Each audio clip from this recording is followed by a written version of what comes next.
Hello hi friends, നമസ്കാരം. ഞാനിപ്പോൾ വന്നിരിക്കുന്നത് ഒരു ചുമ മാറാനുള്ള മരുന്നുമായിട്ടാണ്. ചുമയെന്ന് പറയുമ്പോൾ ഒരുപാട് ഐറ്റംസ് ചുമയുണ്ട്. ഇപ്പൊ ഞാനിപ്പോ ഇവിടെ പറയുന്ന ഈ മരുന്നെന്ന് പറയുന്നത്, നമുക്കിപ്പം ജലദോഷം വന്നിട്ട് ഒരു പനി വരാറുണ്ട്. ആ പനി വന്ന് അങ്ങോട്ട് മാറി തുടങ്ങുമ്പോഴാണ് ഈ ചുമ വരുന്നത്. ഇതെന്ന് പറയുമ്പോൾ നമ്മുടെ തൊണ്ടയ്ക്കകത്ത് കുത്തി കുത്തി കുത്തി കുത്തി ഭയങ്കര ഒരു നമുക്ക് അസ്വസ്ഥത ഉണ്ടാക്കുന്ന ഒരു വൃത്തികെട്ട ചുമ. ഇവനാണെങ്കിൽ രാത്രി നമ്മൾ ഉറങ്ങാനേ സമ്മതിക്കാറില്ല. നമ്മൾ എത്ര മരുന്ന് കഴിച്ചാൽ ഇവൻ വന്നു കഴിഞ്ഞാൽ നമ്മളെ വിട്ടു പോകാന്ന് പറഞ്ഞ് ഇച്ചിരി കഷ്ടപ്പാടാം. അപ്പൊ അങ്ങനെയുള്ള ഇവനെ ഓടിച്ചു വിടാനുള്ള ഒരു മരുന്നാണ് ഞാനിന്ന് നിങ്ങൾക്കിന്ന് പറഞ്ഞു തരുന്നത്. ഇപ്പൊ ഇതെന്ന് പറയുന്ന ഉണ്ടാക്കാനാണെങ്കിൽ ഭയങ്കര എളുപ്പമാണ്. ഇതിന്റെ റിസൾട്ട് എന്ന് പറഞ്ഞാൽ കിടുക്കനെന്ന് പറഞ്ഞാൽ കിടുകിടുക്കനാ.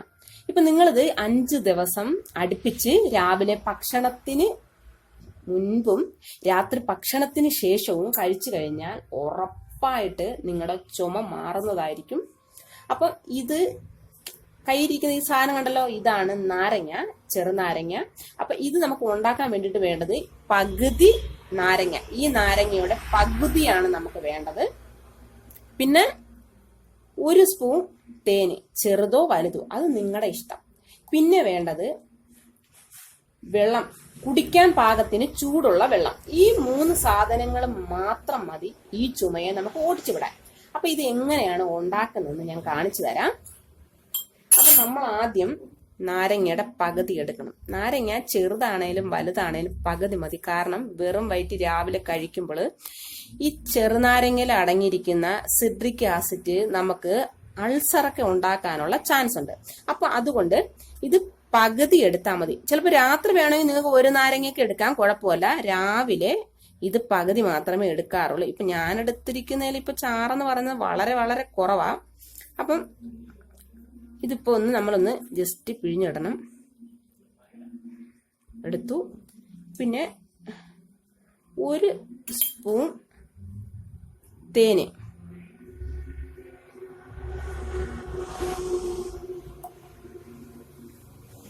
ഇത് കുഞ്ഞു പിള്ളേർക്ക് വരെ കൊടുക്കാവുന്ന ഒരു സാധനമാണ്. കാരണം ഇപ്പൊ നിങ്ങൾ നാരങ്ങ വെള്ളമൊക്കെ ഉണ്ടാക്കുന്ന ഒരു മെത്തേഡ് തന്നെയാണ്. പക്ഷേ ചൂടുവെള്ളവും തേനും എന്നേ ഉള്ളൂ. കണ്ടോ, ഇങ്ങനെ ഒന്ന് കലക്കിയിട്ട് ഞാനിപ്പോ ഈ കുഞ്ഞു പാത്രത്തിലോട്ട് ഒഴിച്ച് ഉണ്ടാക്കുന്ന എന്നാന്ന് വെച്ചാൽ, കുഞ്ഞിന്റെ പരന്ന പാത്രത്തിലോട്ട് ഒഴിച്ച് ഉണ്ടാക്കുന്നതെന്ന് വെച്ചാൽ ഈ ഗ്ലാസ്സിൽ വെച്ച് പിഴിയാൻ എനിക്ക് കുറച്ച് ബുദ്ധിമുട്ട്, അതുകൊണ്ടാട്ടോ. അപ്പൊ എന്നിട്ട് നമ്മൾ ഇതിലോട്ട് ഒഴിക്കണം. അവിടെ കുറച്ച് തേനും കൂടെ ഇതിലോട്ട് വന്നിട്ടുണ്ട്.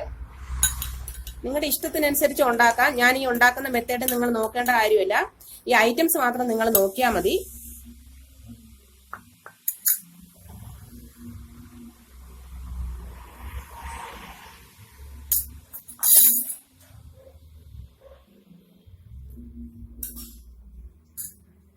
കണ്ടോ, ഇതാണ് നമ്മുടെ മരുന്ന്. അപ്പൊ നിങ്ങൾക്ക് ഇപ്പൊ ചുമയൊന്നും ഇല്ലായിരിക്കും. പക്ഷെ നിങ്ങൾക്ക് ഇത് എല്ലാവർക്കും ഒരു പ്രാവശ്യമെങ്കിലും വരുമെന്നാണ്, അല്ലെങ്കിൽ വന്നിട്ടില്ലെങ്കിൽ നിങ്ങൾക്ക് വരും. നിങ്ങൾ പേടിക്കേണ്ട കാര്യമല്ല. ഈ ചുമയില്ലാത്ത ആരും തന്നെ, വന്നിട്ടില്ലാത്ത ആരും തന്നെ ഇല്ലെന്നാണ് എനിക്ക് തോന്നുന്നത്. വന്നിട്ടില്ലെങ്കിൽ വരും കേട്ടോ, ഉറപ്പാ. അപ്പൊ നിങ്ങളോട് ഞാൻ പറയുന്ന ഒരു കാര്യം എന്ന് പറയുന്നത്, നിങ്ങൾക്കിപ്പോ ഈ ചുമ ഇല്ലെങ്കിലും നിങ്ങളുടെ വീടിന്റെ അടുത്തൊക്കെ ആർക്കെങ്കിലും ഈ ചുമയുണ്ടെങ്കിൽ നിങ്ങൾ ഈ മരുന്നെന്ന് പറഞ്ഞു കൊടുക്കണം. നിങ്ങളിത് മനസ്സിൽ ഓർത്ത് വെച്ചിരുന്നാൽ നിങ്ങളുടെ വീട്ടിൽ ആർക്കെങ്കിലും ഇത് വന്നു കഴിഞ്ഞാൽ നിങ്ങൾക്ക് പെട്ടെന്ന് തന്നെ പറഞ്ഞു കൊടുക്കാൻ പറ്റും. ഇത് ഞങ്ങൾക്ക് ഇത് നന്നായിട്ട് റിസൾട്ട് കിട്ടിയ ഒരു മരുന്നായത് കൊണ്ടാണ് ഞാനിപ്പോ നിങ്ങളോട് ഈ മരുന്നിനെ കുറിച്ചുള്ള കാര്യം ഒന്ന് ഷെയർ ചെയ്യുന്നത്. അപ്പം ഇതിനെക്കുറിച്ച്, ഈ ചുമയുടെ മരുന്ന് നിങ്ങൾ എല്ലാവരും ചുമ വരുമ്പോൾ ഒന്ന് ട്രൈ ചെയ്ത് നോക്കണം. പിടിച്ചു കെട്ടിയതുപോലെ നിങ്ങളുടെ ചുമ മാറുന്നതായിരിക്കും.